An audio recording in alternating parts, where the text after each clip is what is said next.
Welcome to our course on Jewish folklore. It's always good to start with a joke, isn't it? I once told a joke to a folklorist who specialized in international humor in an attempt to stump him, tell him one that he had never heard before. And so I told him the most Jewish joke I knew.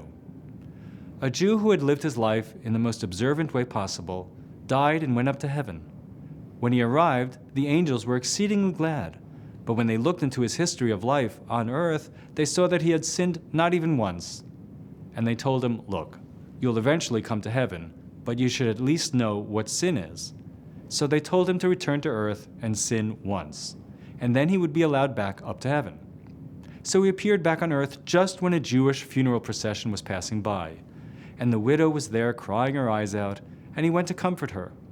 Well, let's cut to the chase. He comforted her so long that he slept with her that night, the night after the funeral of her husband, who wasn't even cold in his grave.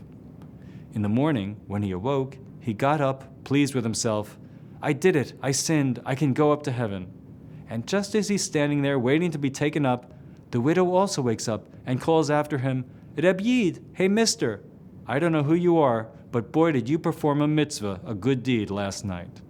Now, when I told this joke to the humor specialist, he laughed politely and then added, "Well, you know that joke was first recorded 500 years ago, and it wasn't told about a Jew, but about a priest, Father John."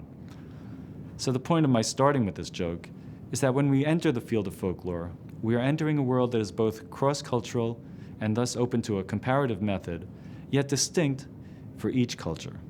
Sometimes, though, what we think is quintessentially Jewish is not in fact unique to our people.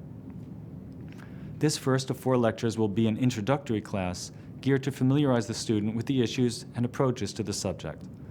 While much of what we say will be relevant to all of Jewish folklore, we will be emphasizing Ashkenazic culture and the Yiddish-speaking folklore that Eastern European Jewry created.